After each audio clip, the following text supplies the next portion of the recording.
Welcome back to All This Math. This is Professor Parker. Please make sure you are subscribed to the All This Math YouTube channel. Make sure you like this video. Make sure you drop a comment below. Make sure you share this video. All right? Now, today's video, today's lesson is brought to you by the ancestor, the late Dr. Carter G. Woodson, who you'll see on this t-shirt, the author of many books. Probably the most famous is The Miseducation of the Negro, which I definitely recommend to everyone watching this video. It's very insightful. If you haven't read it, if you have read it, I definitely recommend you reread it. All right. Also, check out The Education of the Negro, which he actually wrote prior to The Miseducation of the Negro. The Miseducation of the Negro was actually a collection of essays and articles, right, that he compiled. So he didn't actually sit down to write The Miseducation of the Negro. It was a compilation of a lot of his thoughts and ideas that he had already written, right? So that's how The Miseducation of the Negro comes about. All right, the text.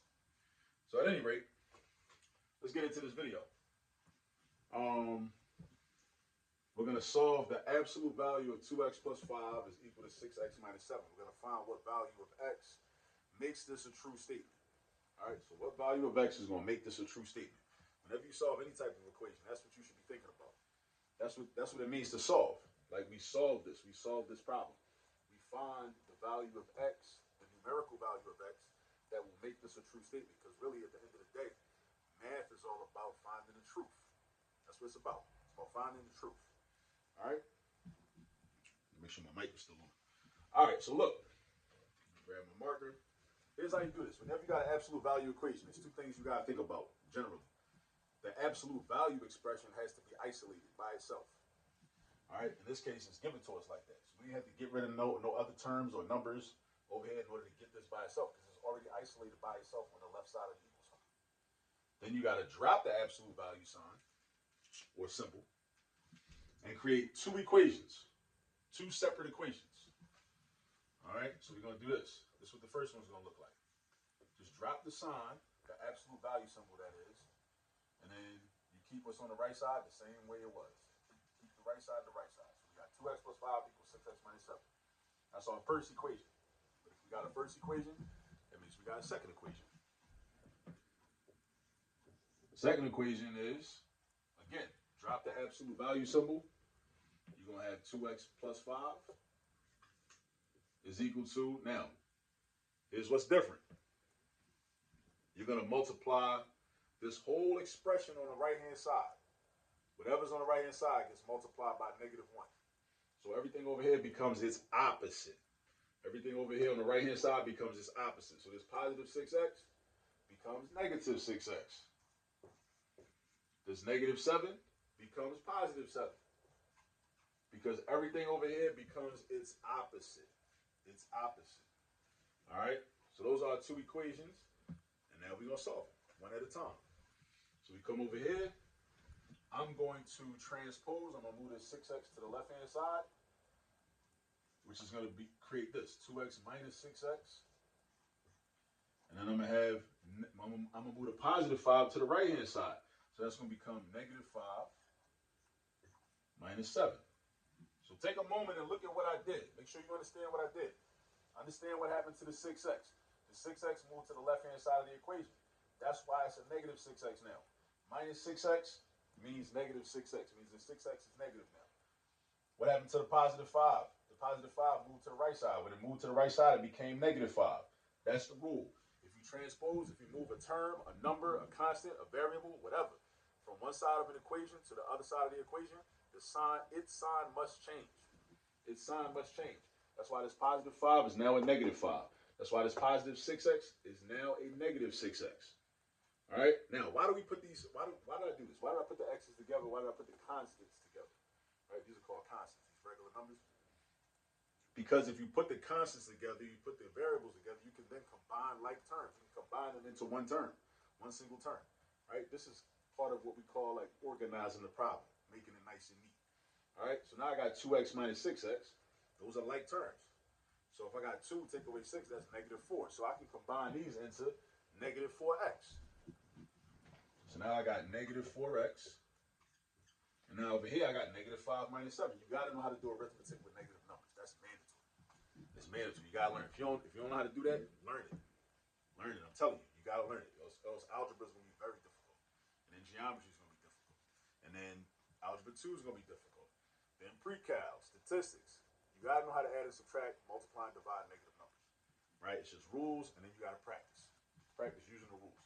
So -5 take away 7 means you start at -5 on the number line, and take away 7 means you move 7 spaces to the left. And you end up at -12. So now I got, boom, -12. -4x equals -12. See that? These two combined into one term. These two combined into one term. Now the equation's getting smaller and smaller. Now I'm trying to get rid of this -4 so that I have x by itself. How do I get rid of the -4? I do the opposite operation from what the -4 is doing. What is the -4 doing? It is being multiplied by x. That is what that means. That is what -4x means. -4 times x. What is the opposite of multiplication? Division. That means you should divide. So we're going to divide this by -4. And because we want to be balanced, right? We want to be balanced in algebra. If I divide by -4 on the left side, I'm also going to divide by -4 on the right side. So the -4's cancel out, leaving us with x. -12 divided by -4 is +3.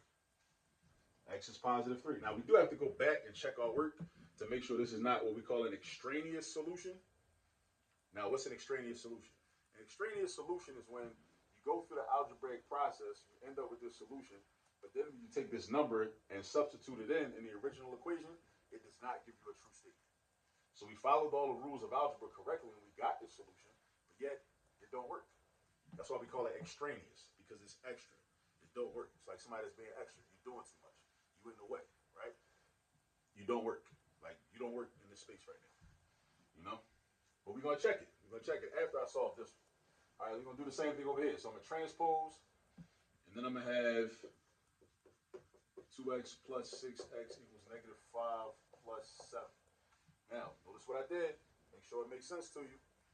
The -6x moved over. That's why it's positive now. It's on the other side now. The +5 moved over. That's -5 now. All right? Combine like terms. Put all the x's together into one term. Put the constants together into one term. So this is going to become 8x. This is going to become +2.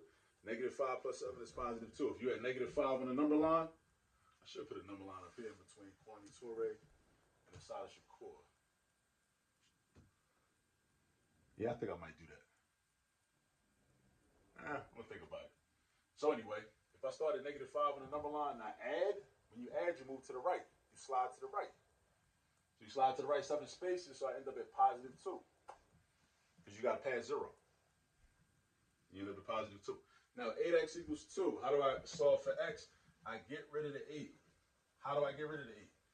I do the opposite of multiplication, because 8x means 8 times x. What's the opposite of multiplying? Right, you said it, division. So we're going to divide by 8.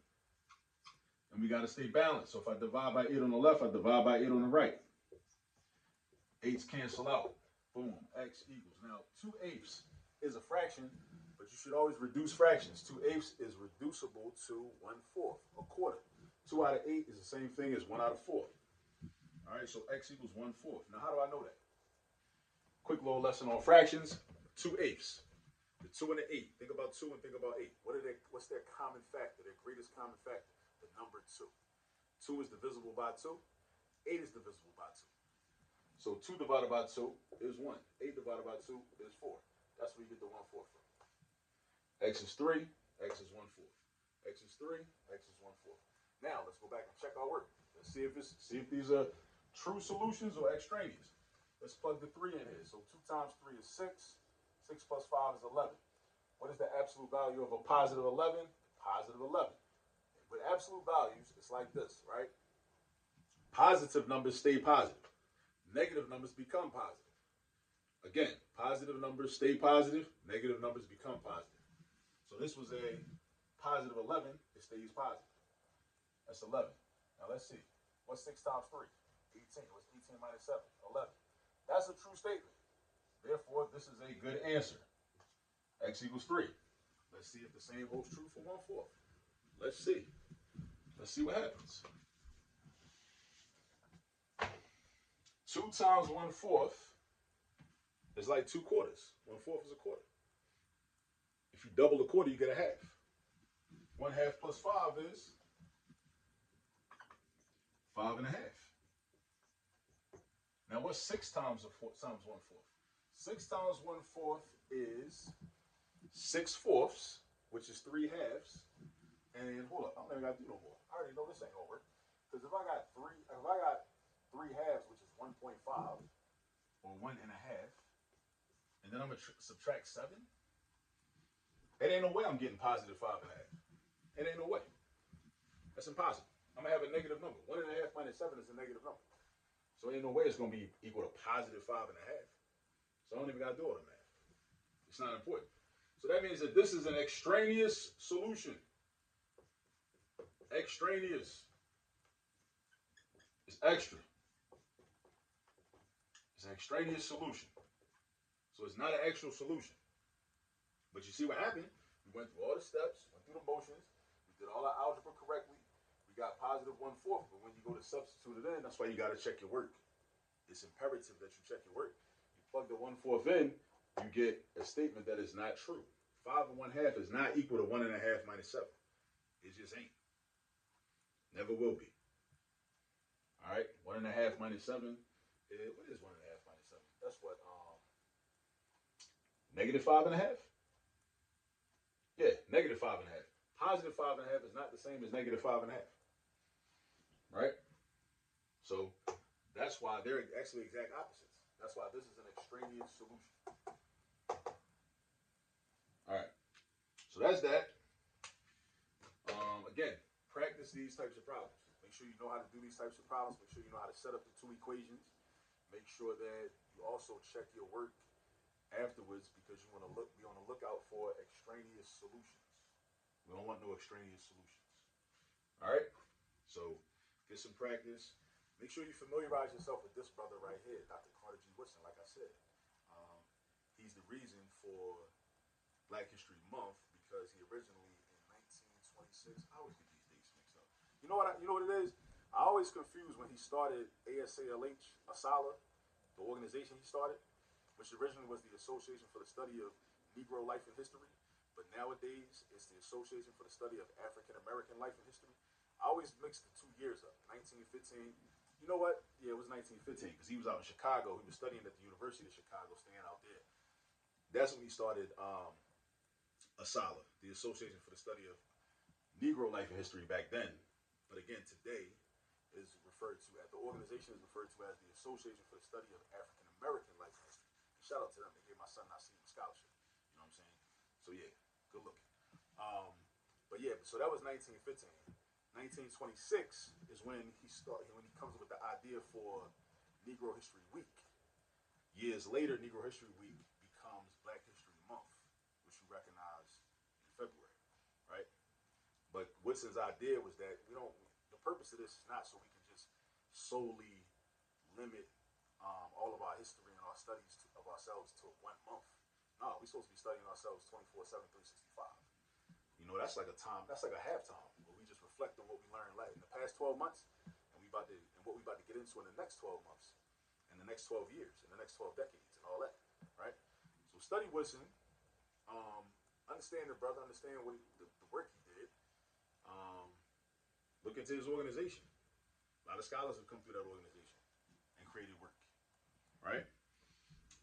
Important work. And read The Miseducation of the Negro. I highly recommend it.